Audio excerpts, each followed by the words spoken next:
Hello, everyone! In this video, we will talk about the most basic examples in Arduino. First, let's look at where these examples are. First, open the file. Then, Examples. Our video mainly talks about basics. That is 01. We will gradually explain other examples to you later. Here we first explain the first one in 01.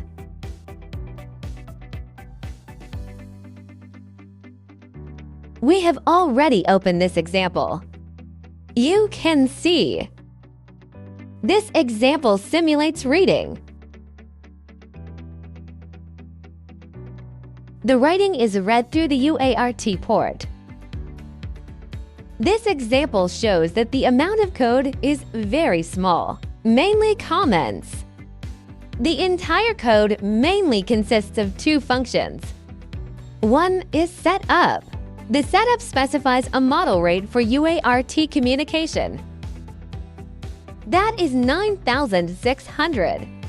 Then there is the loop function. The loop function contains the contents of the loop. It is equivalent to a cycle in our other languages. The loop here is a completely cyclic function. The setup that is always executed is the initialization function. Execute only once. After the loop function is initialized, it will loop continuously. Here you can see that the loop is finally a delay. One sound wave represents 1 millisecond. That is to say, it is after executing the first two statements. 1 millisecond delay. Then proceed to the next cycle. Here you can see that our baud rate is 9,600. You can set it up. Generally speaking, if we use the ESP32 to S3 development board, can be set to 11520. This is a commonly used baud rate. It can be larger than 9,600, which means it is faster. You can set it like this. Of course, you can set other baud rates when using it, as long as it is within the scope allowed by the development board hardware. But it should be noted that the baud rate you set should correspond to the baud rate of the UART monitor on the Arduino. If it doesn't correspond, it won't be able to read the data. Then look at the meaning of these two lines of functions in the loop. The first one is to simulate reading. It says here that AO is a pin built into the Arduino itself. It is also pin 0. The corresponding pin is O. We can change it here. Of course, if you want to read other pins, just change it to your corresponding pin number. Then this is to print the value of the above analog pin in the serial port. Then delay 1 second before reading again. See this function? Everyone will know. This is a simple code to read the analog values of the sensor using the development board. For example, temperature sensors. Its quantity is generally expressed by this analog quantity to indicate the size of the temperature. We read this function. Of course, for actual sensors, unit conversion is also required, including numerical conversion. We'll have an advanced course later to cover this part. Here is just a brief introduction to you. This function can be used as a sensor reading function in the future. Here we have two development boards. One is this 1.9-inch small development board. The other is a 4.3-inch ESP32 to S3 development board. We will demonstrate the simple program above for both development boards. First of all, you need to choose the various parameters of your development board and the corresponding serial port. Ours is UART Node 14. This is the large development board. UART Node 7 is this small development board. Let's download this program first. Because this app is smaller, it will download faster. If the program code is large, Arduino download is still slow. You can see that it is compiling. After compilation, it will directly output this place.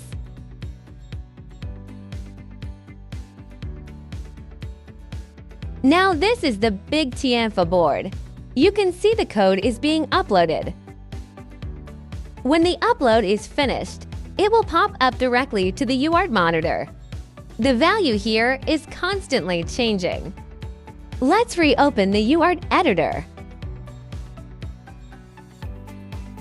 The UART monitor is the small one over here. You can see that it is always in a refreshing state. This time is the corresponding system time, the time of our computer. We can use this UART drawing to see an image that it's actually inputs. Let's drag this image into the display. Because this pin is not connected to any analog input, so it's just some noise. All of them are close to zero noise. We press the boot button. Because it is no dot zero, it has some reaction, of course. It is all noise reaction. For this small development board, if you download this program, the effect is the same. Let's change the UART of this development board. We now change to UART 7. This is the small development board. Now this small development board still has programs running. We will cancel this program by downloading it. You can take a look. Re-edit now. Of course, the first compilation will be slower. The second time will be much faster than the first time. Of course, for such a short code program, there is no noticeable difference. For a project with many files, the difference is very obvious. You can see that this small Tianfa board program is being uploaded. After uploading, it becomes a simple program to read the analog pins. The screen will not display. Because the entire code only has this code. Let's open this drawing again. You can take a look. Now the drawing is the drawing of this small development board, because our UART has changed. Now it is UART node 7. The corresponding is this small development board. Now let's summarize the first example. The core of this example lies in the AnalogRead function. It is a function to read analog quantities. Then the whole process is relatively simple. Now let's move on to the next example. Example-Basics. Then the next example is bare minimum. That is the smallest program. This program itself does not have any executable content. Just to show you guys, this is the simplest Arduino program, which consists of two functions. One is setup, one is loop. Setup is the initialization parameter. All parameters are written in setup. When your development board is turned on, all the contents in setup will be executed once, except for setup and loop, other functions. It is not automatically executed. If you want your function to execute automatically, you must import your function in setup or loop, or introduce it in setup and loop through other functions. Loop is the main function, that is, a function that can be looped. Write all cyclic contents into the loop. Setup is the initialization function.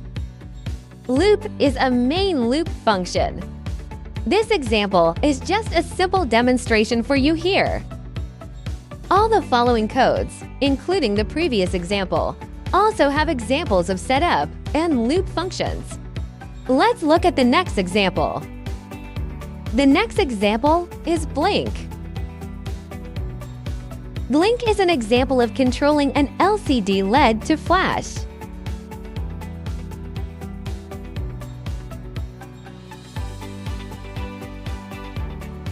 You can see there are a lot of comments here.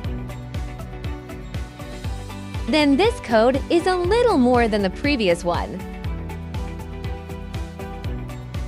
Here we can see that there is a line of code in setting up. This function keeps the LED pin in an output state.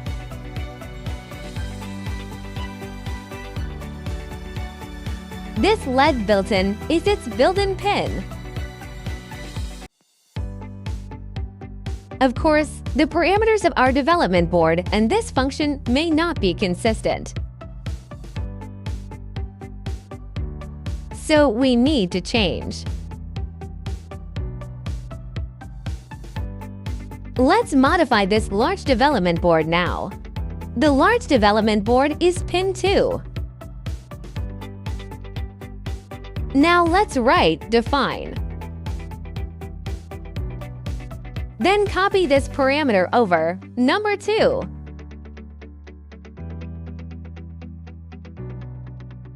We are now going to switch it to number 14.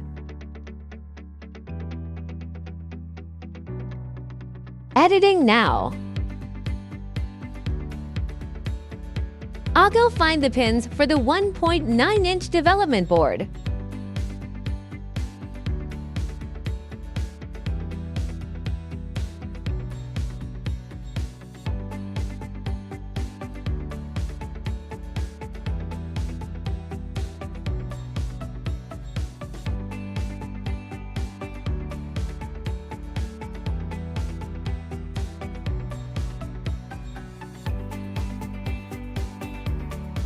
You can see that the program has started running.